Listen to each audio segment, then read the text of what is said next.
Shirley's District.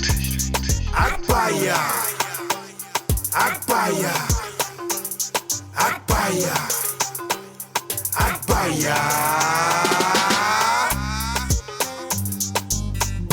Cheese, come on, live in the flesh. In the flesh, we are live. It's the Agbaya Show. You know you gotta like and subscribe, man. You know you're tuned in with your fine boy, Damo, Veli, Stanfield. Can I get a round of applause, please? Jeez, I'm even getting the woo. We thank God for good looks. We're thankful, but you know what? Obviously, I just wanna basically, tell the people them, week after week. Thankful for a new week, whatever you're going through, tough times do happen. They never last, but you just have to remain solid and resilient. And I know that, good times are coming, amen to that. Amen. Come on. I agree 100%. Yeah, come on. We like that. And you know what? Like, with that being said, I got a fine guest. The ones there, like I said to her before when she came in, I said, you're fine. No, she said, Damo, are we here for business or are we here for pleasure? Because if it's pleasure, I will go home. That's what she told me. But, I have to respect her. I have to respect the boundaries, the standards, and like seeing what she's done, what she's doing is nothing short of remarkable. Always praying that, success comes sooner rather than later for you. Amen. Because you're doing amazing things, and like even just being able to confidently talk about your vulnerabilities just on the global platform, it's a big thing. So like with that being said, I got the pleasure to announce a special celebrity in this house. She goes by the name of Linda Dube. Come on, Mike. I'm gonna say my guy, my guy. Come on. How you feeling, man? I feel great. And thank you so much for obviously inviting me to your podcast. You know, it means a lot. With me being in London this weekend, so it just worked really well, obviously, to just link up and do this. Come on, like I'm even thankful. Like, it's one thing I'm always happy about. Is the timing, God's timing. The alignment. And when I saw your message come through, and like you told me you want this day, that time, I was just like, this just makes sense. I can't let you down on that. So no. Thank you for coming on. I hope I pronounced the last name correctly, yeah? Yeah, so my name is Linda Dube, right? I... No, wait, we haven't got to... We're still doing the intro. I'm jumping the gun already. Actually, come on, but listen, we like it. When people are forthcoming, we already know that, listen, you're a go-getter. You understand? But, listen, obviously, before we go anywhere, obviously, you want to tell the people them who you are, what you do, where you're from. Okay. So my name is Linda Dube. Jeez. I am a founder of a social care business. I own a domiciliary care business in West Yorkshire. I also own a consulting service where I support women to start up their own care businesses. I'm a registered social worker and a best interest assessor. But most of all, I'm a mother to two beautiful daughters. Amen. That's it. Oh, no. Listen, like, we need more. Cause I was just Oh, yes. I'll tell you. Let me go there. Yeah. So, yes, I am an award-winning, speaker. Jeez. Yes. Award-winning speaker. So tell her, what was the award? Like, what? If anybody knows the Self-Made Speaking Academy by Byron and Bianca Cole. Yep. So I'm part of the Diamond Speaking team. Yesterday I gave my keynote speech and I won the award for the Uprising Stars. So really? Watch this space. Jeez, I might be coming after your job next. Me. God forbid, bad thing. No. That's a good thing. Because when you come for this job, I'll be CEO. And so you can take it. but no, Linda, thank you for coming on once again. No, it's fine. Come on. And before we go into anything, we gotta start off with Agbaya of the week. Linda, you're Zimbabwe. Yeah. Zim, I'm Nigerian, I'm a Yoruba guy. For Yoruba, Agbaya basically means an elderly person acting in a childish manner. Oh, okay. So basically, at your big age, you know, Yeah. what would be the word for that in Zim? At your big age. Yeah, like your big age, you're still basically doing immature stuff. Ungumntwana, like it means like you're just childish. Yes. You know what I Okay. mean? So how do I pronounce Ungumntwana. Ogundwana? Hey, jeez, come on. like a subscribe. But obviously, like obviously I told you, I gave you a bit of context about Agbaya, the Agbaya of the week. This is a white woman who is facing life in jail due to trying to smuggle drugs to and from Dubai. And obviously, I'll give you a little quick context, because like this one, yeah, I'll be so real. Like, you know, you just sit there and think, why do people just violate their privilege? British yoga teacher, 25, facing life in jail over drug arrest in Dubai. Are you just possessing drugs with intent to distribute? You're going to a foreign land and you want to start selling drugs there. Yeah, I totally disagree with that. You know, this is the problem we're having. Yeah, it's like don't get me wrong. Everybody wants to start up shop. I always say to people that in this life, everything is a trap. Is trapping. Everything's a line. If that makes sense. Mm-hmm. If you go to a corporate world, if you go to JD Sports, Yeah. I feel like JD Sports is no different to the man selling drugs on the street corner. It's just that and JD Sports is dressed up better. You understand? Yeah. Every new week there's a new strain. If we're talking on the road, we're a new strain. There might be permanent marker this week. Then next week there might be another Cali flavor. Whereas in JD Sports, there's a new night tracksuit this week. There's a new Air Max 90, Air Force One next week. It's the same thing. Yeah. However, some people have gone through the lengths of educating themselves, and some people are still stuck on level 1. Yeah, you see what I'm trying to say? So in this, going back to the whole thing of the whole smuggling drugs now, is your country not good enough that you cannot sell your drugs here? I mean, like, what surprises me, obviously, like, I've not really heard about the story, but was she working alone or was she in a gang? You know what I mean? So could it be that she, I don't know, you know, was she taken advantage of, or what led to that actually happening? Because I put on my investigative brain when I think about these things. I'm like, okay, what's the story behind her obviously getting to the point where she's now in prison? And I think this is the sort of question behind all of it. Yeah. Every story that comes out like this, Of because course. we always tend What's to motivated it, isn't it? basically like, I think this was similar to, don't you remember, I think a few weeks ago there was a Jamaican girl who was smuggling drugs. Yeah. And now she's even pregnant with the guy that told her to smuggle it. Yes. So it's like, what are we doing? I know. I've seen that. I saw her mother crying out live, obviously, you know, on TikTok, and I thought, okay, this just doesn't make sense to me, because I'm a mother as well. Yeah. And, you know, you have a way of managing your children. You have to have a way of managing your children. But I just feel like the problem is as well, Linda, is that we live in a generation now that it's even hard to manage your children, because the government have put so many stipulations in place so that you can't even discipline, you can't even do certain things for or to your children because it's against the law now.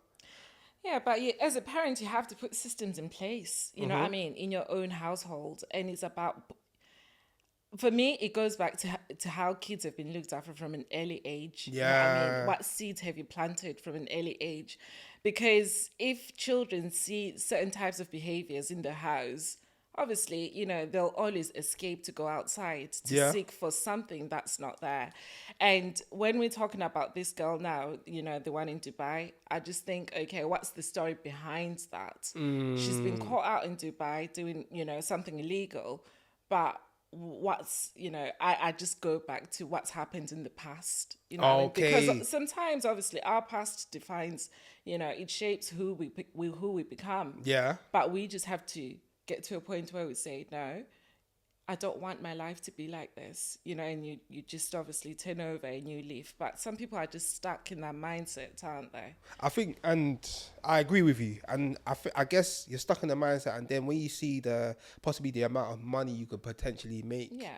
you're already thinking about your holiday, Yeah. Casablanca, Yeah. Durban, All these the material. you know. crap, yeah. So, so obviously I get it, but we need to do better, man. Of As in, course. we need to do better. Even parents, like this young girl's 25. Obviously, I don't think she's gonna spend life in jail.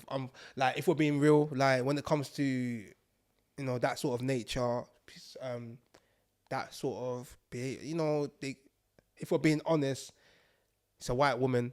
Yeah. She's probably gonna get a bit of some tolerance, some lenience. Oh, yeah. You know what I mean? If this was a black, let me not even. It's different, obviously. You already know. Skin does, Play a big role in this, big but you know what the problem is that where your skin plays such a big role in it, and you're still misusing that privilege. It makes no sense to me. Yeah. I don't understand that. I don't understand. And this one's a short and sweet Agbaya of the week because it's more of a disappointment. But obviously, parents, please, your children are traveling to various places. Know what they're doing. Let's not turn blind eye. Let's not be ignorant and be oblivious to who they're talking to and all of these sort of things, because all it just takes is just that one voice to just basically sway them, and their life is over. It. And it's important for parents to know who their children's friends are as well, isn't it? Yeah. Because if you mentioned earlier on as well that you've got a daughter, but as a dad, you'd want to know who is she friends with. 100%. That's what I do with my children. That's how I stay on top of things. Like, this person is like this, so sorry, but you can't hang out with them. That's it. Simple as. I'm still the parent. I still put the rules. You know what I mean? So, yeah, that's how it is. Without that being said, we don't want to dwell on this one. I want to get this young lady's name as well. I don't think Antonia Bettridge. That's her name. Yeah. Antonia Bettridge. Listen, you are the Agbaya of the week. Agbaya. Cause why are you flying to Dubai with drug in your pocket, in your pants? Hey. I didn't really, I've not really known much of the story. So she's flown from the UK. From the UK. So how come before leaving the UK, wasn't there any checks done? Because obviously the airport. So she had moved to Dubai after previously being convicted in the UK for hiding 8K of illicit cash. So she's already even misbehaving in the UK, and now you want to go to another country to misbehave. It's crazy. Thing. Especially Dubai. You don't do things like that. You don't. But you know what it is? It's what the problem is, because she looks like she's a pretty girl to some people. So pretty girl privilege, all these sort of things. Because if this girl wasn't as attractive as some people may make her out to be, she'll be in trouble. Yeah. Straight away. Yeah. But listen, that one, we have to just round that one up because I'm just appalled. Obviously, you don't know too much of the story, but we've seen similar stories like this over the years. We've seen, and we do acknowledge as well, obviously, that sometimes when it comes to culture, race, race plays a big part in this. And as you say, that sometimes, obviously, some people do get white privilege. Yeah. Unfortunately, if it's a black person that's done that, we don't know what could happen. But sometimes you just have to just shrug your shoulders because it is what it is. It is well. We just thank God we're not in jail. We're not facing any of these persecutions or anything like that, man. Because I don't know how I'll be doing this podcast in court and in jail. like and subscribe. But listen, we're moving on. Obviously I got Linda Dube in the house. Come on, how you feeling, Linda? I feel great. Yeah? You're feeling warm, you're feeling comfortable now, yeah? Come on. I feel amazing. Jeez, come on. Obviously we're gonna move on to a quick round of quiz time before we move on to the main topic. I know Linda's got, she's a busy lady today, so I can't even try and hold her too long as I plan to. So obviously, quiz time, it's a selection of, out of 4 to 5 different things. It could be people, it could be food, celebrities, it could even be hairstyles. Yeah? Okay. So obviously, both can coexist to be great. So, it's not a big pressure. You can choose both, but sometimes we want to hear your preference. Yeah. Are we ready? Yeah. Come on, like and subscribe. All right, the first one. Mary J. Blige. You know Mary J. Blige? Of course I know her. Yeah. Or Lauryn Hill. Oh gosh. Oh, that's tough. That Yeah. I love both of them, but I'll say Lauryn Hill. Yeah, tell us. 100%. She's real. You know what I mean? She Yeah. just keeps it real. It's just so poetic. Yes. But then Mary J. Blige, is it that like everyone's go-to auntie? Yeah, she is. But Lauryn Hill just keeps it. You know. Just keeps it soulful. Yeah. Jeez. No, Lauryn Hill was legendary. Like they're both legendary in their prime, in their state.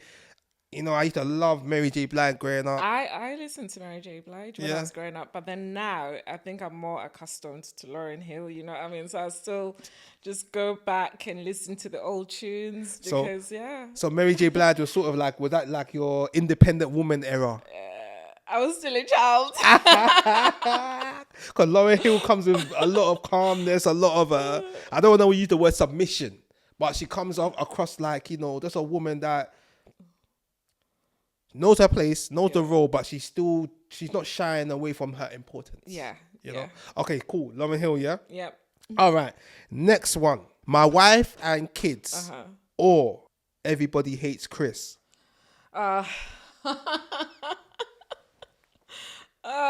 I love them both. Yeah? Yes, Everybody Hates Chris. I think I used to watch it like in my early 20s. My Wife and Kids, I grew up watching My Wife and Kids as well. So yeah, I think for me that's 50-50. 50-50, yeah? 100%. Yeah, no. I mean, I'm sort of leaning towards My Wife and Kids. I can't lie, but Everybody Hates Chris is too damn jokes, man. Like they both really show you the life of a black household. That's it. Literally. That's it. Yeah. And it's just like no, I'm with you, man. I'm with you. I mean, but My Wife and Kids will always top it up. I mean, like when it comes to like, you know, that black family culture. Yeah. That literally, that's top score. You know, just legendary. It was good. It was good. Okay. All right then. Next one. Are you into sports? Not really. No. Okay. Are you? You know what? Next one. Yeah. Pandey Jam. Yeah. Or Sadza. You think I don't? I know about my Sadza, you know. I would say Sadza still because I grew up eating Sadza. But you know what? I do eat pounded yam. Yeah.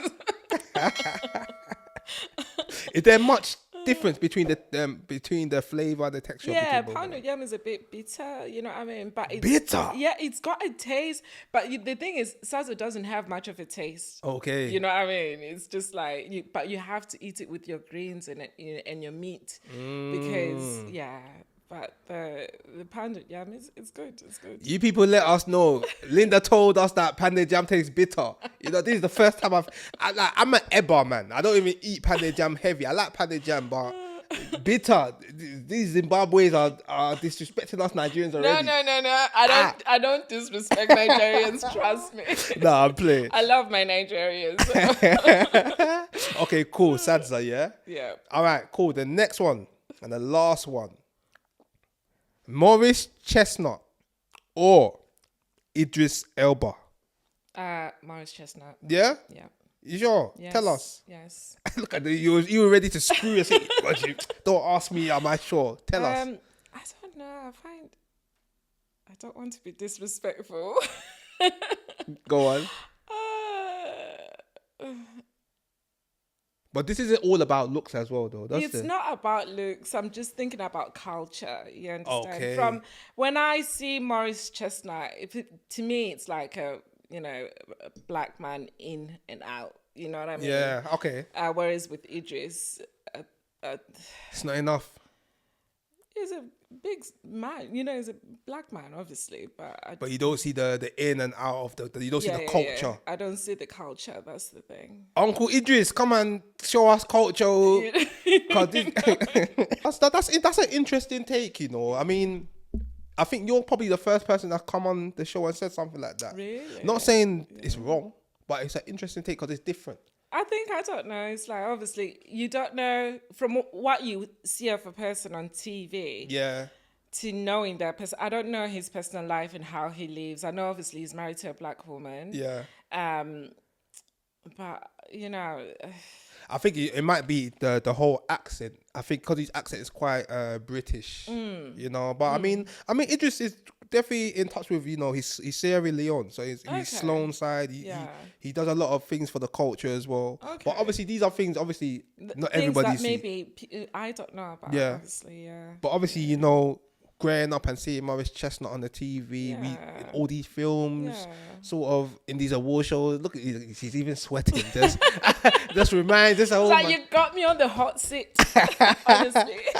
But no, big up to both of them because they're both amazing actors. Yeah. Obviously, I'm sure Idris could possibly even look up to Morris because he was in the acting from way back. Yeah. You know what I mean? But I still like Idris Elba though. No, he's a do G. watch his films and stuff like that. So yeah. Oh yeah. Oh no. Idris, listen, like I got my opinion about Idris on the pause thing. Like he's a legend to me in terms of what he's doing in the filming, the TV industry, as well as just even the community.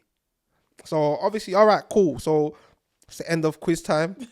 I'm taking Linda out of the hot seat now. You know, I've put her too much on the pressure. You know, but listen, you guys get involved, like and subscribe. We want to hear your comments below. And you know, that's the end of quiz time. We're moving on to the main topic, all about Linda Dube. Oh gosh. You know, yes. jeez, this is your time to shine. Yeah.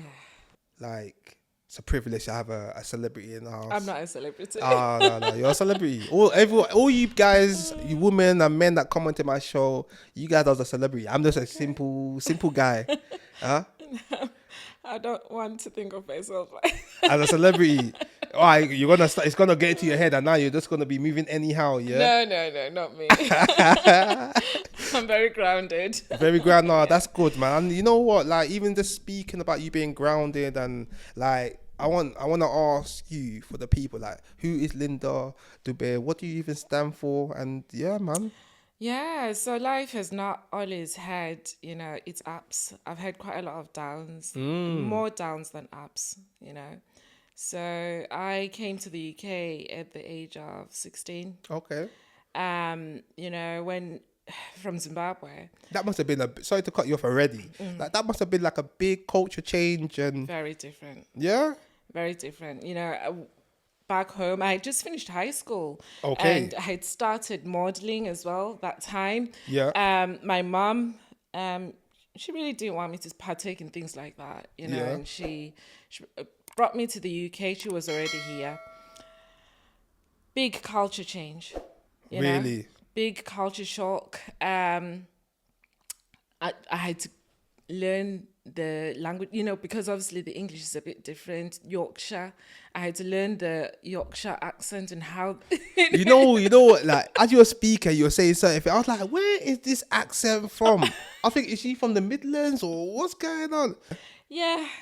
I had to learn to decode the Yorkshire accent because I just didn't, you know, they say bus and you just think, what are you on about? Really? You know what I mean? Because obviously where I came from, obviously, I think the English language, how we're taught in Zimbabwe, is very different to the UK English. So, yeah. So what kind of English is it taught? Is it like American English? American English, Oh, you know what? It makes sense. Because I grew up here, obviously in London. Yeah. But it's like, when I moved to Kent and I went to school around there and I met a few girls. Yeah. Some of them girls were Zimbabwe girls, but they had an American accent. Exactly. And we were always like, and some of them would lie and say they were born in America. You know, when we were younger, you know, we're stupid people, so we'll believe all these lies. Believe it. So, like, they really had the American accent, and we were just like, rah, like. But now it makes sense. Yeah. Carry on. I mean, I used to get it all the time. Are you from America? I'm like, no, I'm from Zimbabwe. Like, what? You know, your English is so good. But I went to a private school, came to the UK, and I was in college. I did health and social care. You know, my mom just said, you're not going into modeling, you're going to college. Oh, really? So you wanted to be a model? I really wanted to be a model because at home I competed in a pageant. I won. Really? And I was 16. I've won this pageant. You know, I'm so excited. I'm like, I'm going to the UK. I'm going to continue my modeling career. Yeah. I was looking at Naomi Campbell at the time, you know, Tyra Banks, all these black models. And I just thought, yeah, maybe, you know, that could be me. But no, my mom had other plans for me, and I I'm mean, glad. just let you know, I mean, it's not too late, but carry on. Just saying. I'm glad, obviously, that she already had a plan for me, and that when it comes to parenting and guidance, and I think this is where we have to step up as parents because, yeah, she pushed me towards doing nursing. I applied to become a nurse, Yeah. I applied to 5 universities actually, and I was rejected 5 times. At that time, the rejection, not having friends, I got tied up into a relationship that wasn't good for me. My first ever boyfriend, when I refused to partake in certain behaviors, I Yeah. got slapped for the first time. Damn. Yeah, man. So that created obviously a cycle of abuse for a good 3 years. 3 years. 3 years. And I was so scared of telling anyone, you know what I mean? Because Yeah. I still don't have friends. And I can see a lot of young girls being robbed in this, Yeah. And even when we talk about the girl in Dubai, I'm like, okay, what is the backstory? You know what I mean? So, yeah, my dad, this one time we're at my house and, I'm saying, well, I'm going to apply to go to university. I'm going to do all these things. And the guy doesn't want me to actually pursue my career. You know what I mean? You know what? I find stuff like that so strange because like you're not the first woman to come out and say stuff like this. Oh, wow. Even on a normal thing, like women wanted to go to the gym Yeah. to get fit, just to better themselves. Their men will say they don't want them in the gym. Yeah. Don't get me wrong. There's a lot of creepy guys in the gym. Maybe that's why. But if their women are actually very focused and they're just going to the gym to focus on themselves, let them focus on themselves. Yeah. What I don't. But then, like you said, like it feels like people are scared of their partners possibly raising the benchmark. Because once you're upgrading yourself or you're doing all of these sort of things, he may feel like you may be too good for him. Yeah. That could I'm just saying, I might be wrong, but I see a lot of these sort of things like in the last few years. But sorry, carry on. No, but I agree with you. Like sometimes obviously people do get to a point where they feel intimidated when a woman is trying to do something for herself. Yeah. I mean, I've had a lot of that. And that's the reason why I'm still single. You know what I mean? Because I've built businesses now and trying to actually meet a person that is, and I wouldn't want to think that it's a certain level, but it's the mindset, you know what I mean? In the right set, the right mindset. It's very challenging. Yeah. Because now you don't really tolerate, somebody who's going to come and say, you can't go and exercise. And you think, why shouldn't I go and exercise when I've got a business, with 40 staff. Yeah. I've managed to build up all that by myself from the ground up. So why would I be told, do not go to the gym, do not go to the cinemas? I've experienced all of that, Damo, being told you can't take the girls, the kids to the park because men are going to look at you, Really? Yeah. Oh, no. You know what it is, yeah? I feel like, obviously, I know and I'm going to bring some light-hearted jokes in here. Yeah, please do. But if he's saying men are going to look at you, you must have been a fine girl growing up. Oh, You really had mum body. You know the yummy mummy, yeah, the meat after. The guy knew. So it's what I want. On one level, I don't blame him because, men are territorial. We're very territorial, and a number of us have insecure traits. But at the same time, he needs to have more trust in you, knowing that body, that everything you own is for him and him only. And if other people want to look and touch, let them. If they want to look and not touch, then let them. But just hearing that alone, and you know what it is, your Zim. Yeah. Obviously, as us Africans, we know. We what's understood doesn't always need to be said. You know what I mean? So I'm not gonna say it, but we know. But I feel like he could have done better there. But God bless him because we're not shitting on him. It's it's life. Things happen. You move on. So obviously went through the abuse. At 22, I had an ectopic pregnancy. Currently I work with some moms as well. People who say that obviously they are difficult. They're having it. It's very difficult for them to have children. To that experience as well in itself. Luckily, God blessed me with obviously two beautiful children. Soon after that, amen. after being told obviously that I couldn't have Yeah. children, that was very difficult. It's very tough. I mean, as a mother, like sometimes you sit there and think, maybe not all mothers or all women think about it, but being born on this earth and possibly having that one uniqueness about you stripped away, knowing that you can't have children, and a lot of people are suffering from this, They and are. you can only pray for peace and praying that miracles happen. Because I know quite a few females that are still struggling, in their 30s, late 30s, going into 40s, and and I just always go back to that time as well. I was told, oh, you can't have a child because you've had an ectopic pregnancy. And I just think, I know how it feels because obviously I've walked that journey.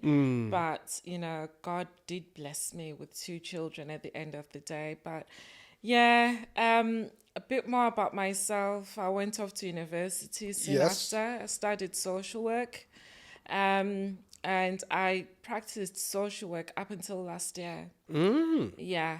I worked my way up to becoming a team manager, But if I just tell you, things were difficult as well, because even when I was at university, I was in a relationship where I was being beaten up as well. That's tough, man. Having a baby, a toddler, and you having to experience abuse whilst at the same time trying to make something for yourself. It wasn't easy.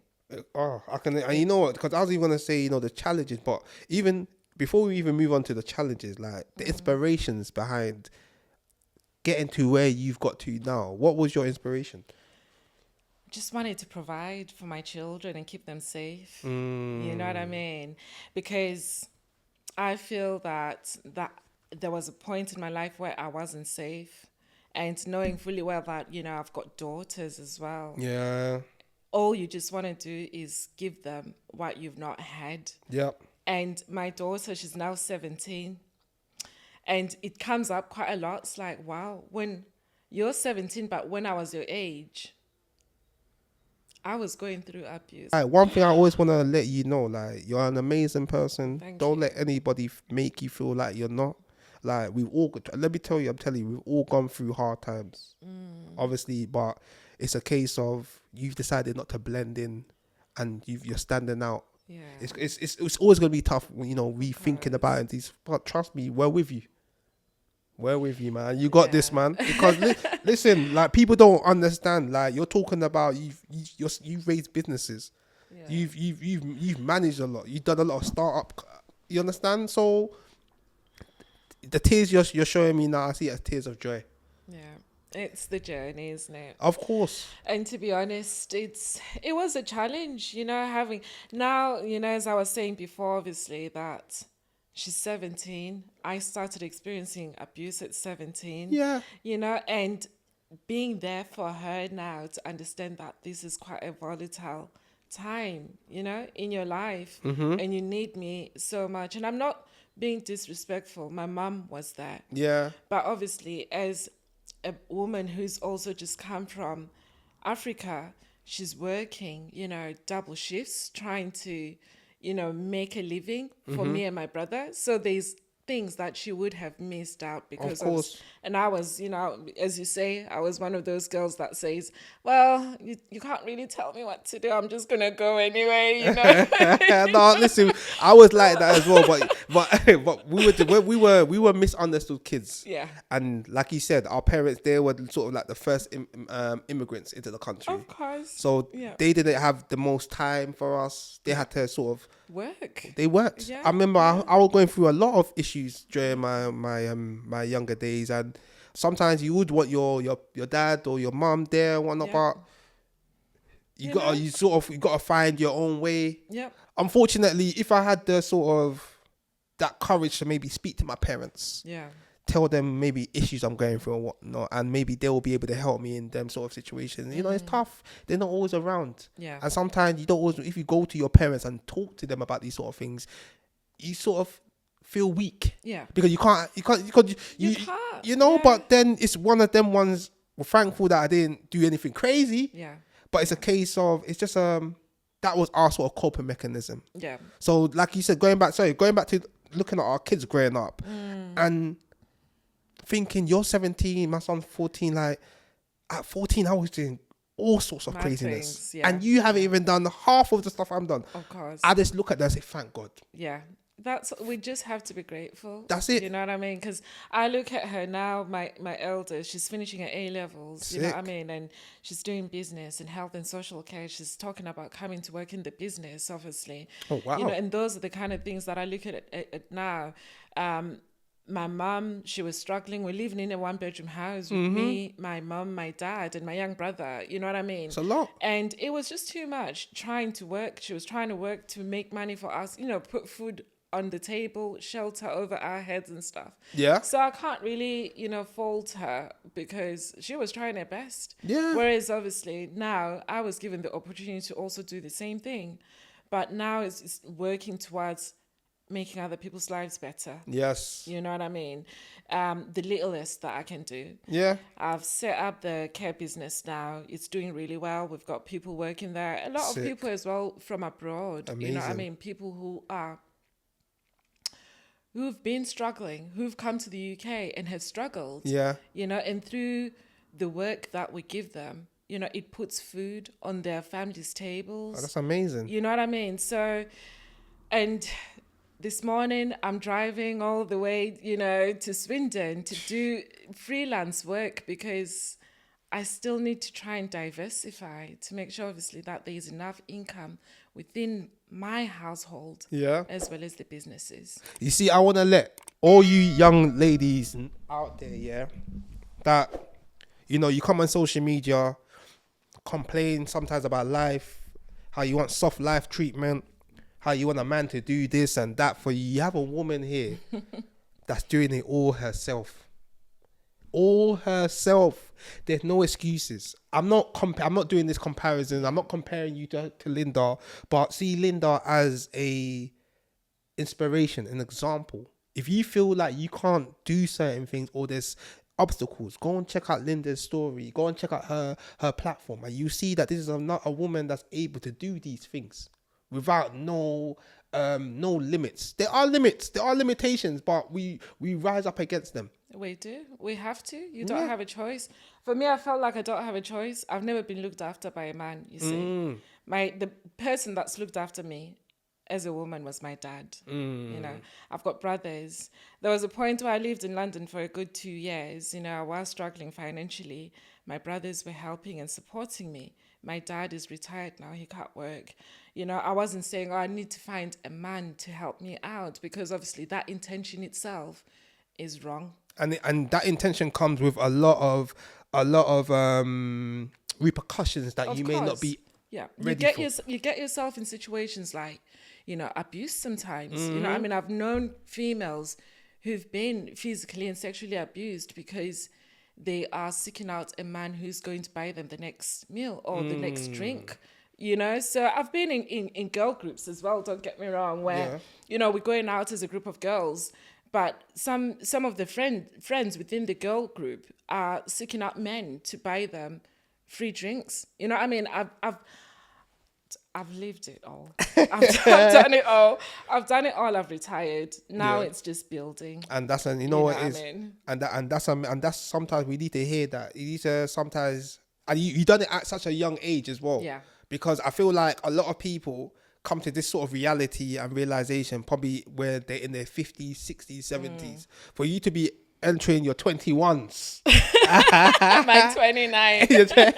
for you to be entering, like, so it just shows you that, you know, like, there's amazing things about to happen. Yeah. Trust me. And like I said, that those tears before is always going to be, at the end of the year, you might cry again, but you're going to call me and say, and you're going to be laughing when you're crying. You're going to say, you're going to give me the testimony that I want to be hearing. Yeah. And that's what it is, man. So obviously, because we're running on time, and I want to ask you, because you did mention a few challenges. Were there any other challenges that you did other than, you know, the abuse that you faced, like, you know, trying to build yourself up, that made you think that you wanted to give up everything? Yeah. So imagine I'm now at university. Yeah. So I was pregnant at university. My final year, when I finished, I was actually 7 months pregnant. But when you're starting social work, you have to do 2 placements. Okay. So in my second year, I did my first placement and I passed it. I passed my second year as well of university. So I'm passing my exams and all the coursework. So in my final year at university, a placement, you know, I've got a practice educator, you know, a white middle-aged man, you know, in his 60s. I was just about to retire. And his job was just to teach me everything, you know what I mean? Teach me all the assessments, how to assess people and stuff like that. And I learned all of that from him. But just towards the end, he used to say, you know, snide comments like, "You're from Zimbabwe, why did you come here to the UK?" Really? Yes. And when it came to him writing up my final report, it read well. And at the bottom, there was fail. Really? Yes. And, you know, imagine having to go through domestic abuse at home, Yeah. right? You've got a man at home who's beating you up. You're pregnant and you've got a 4-year-old.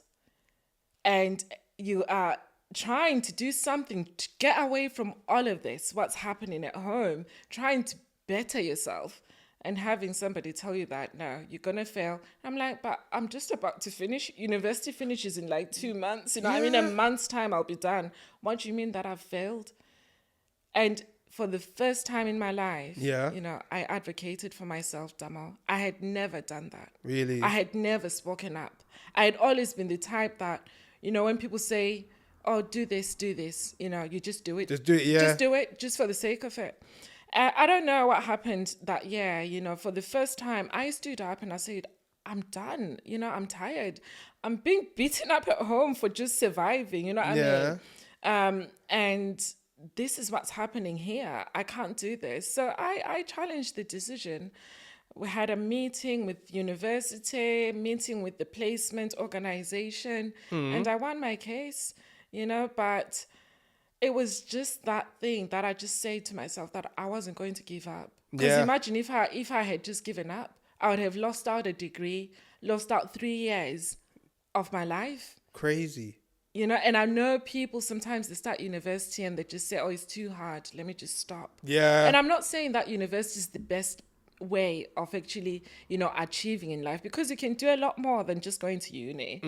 You know what I mean? But that was a challenge. I know. That was a very big challenge. I felt rejected and I thought, I'm trying my hardest to actually push my way out of this, you know what I mean, out of this system. And here you are just trying to put me down. How does that work? And you know what? I feel like just that alone, yeah, sort of was the making of Linda. It's 100%. like, because it's, and you know what it is, I feel like one thing we suffer from in African homes is that we're conditioned to just keep your mouth shut. Yeah. Don't argue back. Because of how our parents came into the country and how they were sort of, you know, dealt with. But I always say to people, there's a moment in your lifetime, it could be old or young, that switch is just gonna, and you're just gonna be like, what the F? Yeah, I'm done. I'm tired of this. Do not ever in your life think you can put me in that box again. Yeah. And after that, that's when you just know that life is changed. You don't take shit from anybody anymore. You know, I've experienced racism. Yeah. And even when I was a social worker, you work in other local authorities. Some local authorities are really poor when it comes to racism. You know, you're a social worker. You're supposed to be promoting anti-discriminatory practice, anti-oppressive practice. But even when you are working in that environment, you feel that as a black person, you can't even rise up. Yeah. Because, you know, certain jobs are already chosen. You know, you applied for management positions. They've already earmarked this person is going to get the job. Yeah. And you find that it's not even like, you know, anybody from an ethnic background, it's a white person that gets it. So, you know, I don't know. The UK has taught me a lot about life. You know, I grew up in the UK, so yeah. I mean, you've had the best of both, so I feel like you're so well equipped because you've seen the roughness, I guess, in Africa. Yeah. You've seen how things get dealt with. Then you've been exposed to sort of a new sort of life in the UK which has sort of given you the what's the word? Sort of like the artillery to battle the issues back at home. If that makes sense. So let's say, for example, a woman was being slapped in Zimbabwe or whatnot. Obviously, that could just be a normal daily thing. But when you come to the UK, it shows you that no, that's not It's actually wrong. right. It shouldn't be It's wrong. happening. You understand? So now you're just more aware about, and now we're so thankful because now you got, like you said, you got two beautiful daughters, and you can really sort of give them the manual now. Because you know, being a parent, there's no manual. No, there isn't. But as we're learning, we're basically writing all the stuff that we learned in a little journal, and now we can actually possibly pass that down to the children, and they'll probably be better equipped than we have been. But you know, I'm rushing for time. If it was me, I'll have Linda here for another hour. But I know you got some stuff to do. But so last thing I want to ask you before we round up is advice to your younger self, if you ever met her, or people looking up to you in your field of work, or even advice to even your little daughters. Like, what would that be? I'll take you back to my framework, HHL. So Heal Habits Legacy. Jeez. Yeah. So I believe that, you know, whatever it is that you've gone through in life, you know, get to a point where you understand and accept what your pain is. Yeah. And work towards healing. Yes. Honestly, work towards healing, because when you are healed, you will do amazing things. Yes. And change your habits. You know what I mean? It's like a person who wants to lose weight will not lose weight just sat at home. You've got to go to the gym. A person who wants to heal internally will not do so still going through the same thing over and over again. You know what I mean? You'll find strategies and means to help yourself out of that situation. A person who wants to become rich won't become rich by, you know, just thinking that things are just going to be given to them. Of course. They'll go out and seek opportunities.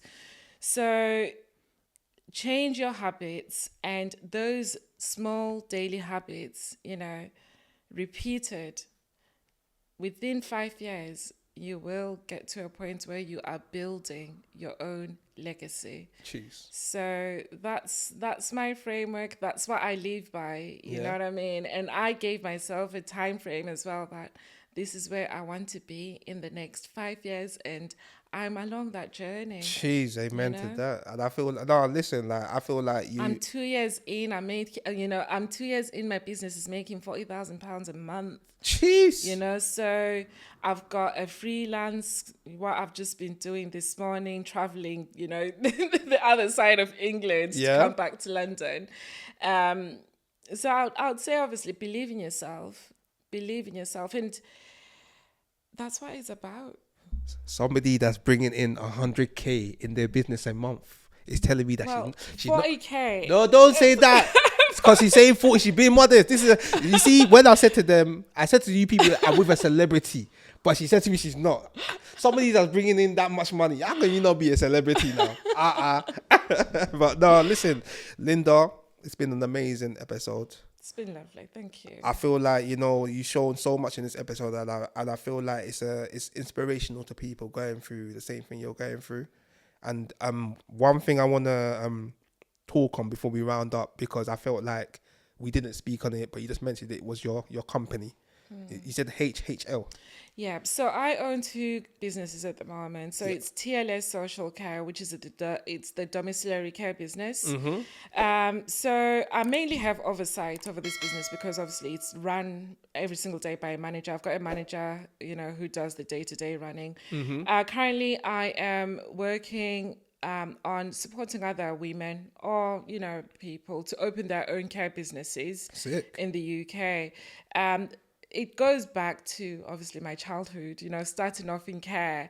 And our people, they tend to stay in one position for a long time. And I want to try and conquer that in a way. Of course. You know what I mean? Support people to actually start up their own businesses, build your own financial freedom, time freedom. I mean, I'm getting to a point where, you know, I'm at home with my kids and I love it. Yeah. You know, I don't have to do too many things. You know, I'm just managing this business, managing that business. And it's nice. Now, obviously, I've got my speaking career as well. So, yeah. Well, I'm looking at a powerful woman, you know. Ha! And I'm even just happy, you know, this is a powerful African Zimbabwe woman. You know, she's born and raised in Zimbabwe, came to the UK. That alone is a challenge in itself. Yeah. Having to understand the lingo, you know, because I can imagine growing up, you know, you got a strong African accent. You can even be picked on in school. Of course. You know, your ways of maneuvering in school due to the upbringing in Zimbabwe is different to the UK. So you already know, and like going through the domestic abuse, you came out of it strong. Came out of uni, you're managing so much. This is an amazing example out to the young ladies out there. And listen, I feel like this isn't the last episode we're gonna be doing. I feel like part 2 is coming. I'm around. Yeah, come on. And you know, before we round up, just tell the people where they can find you. So you can find me on Instagram under Linda Dube official. I'm also on TikTok, same username. She's on Hinge. I'm not on Hinge. I'm not on Hinge. I'm on YouTube. Yes. So you can find me on YouTube as well under Linda Dube, as well as LinkedIn. Jeez. Editor, make sure you put that Hinge one in there. I'm not on Hinge. You can put it just for laughs. No. She's not on Hinge. I'm joking. And listen, guys, make sure you like and subscribe. We got Linda Dube in the house. Come on, man. Agbaya Show, Damo Valley. We are out.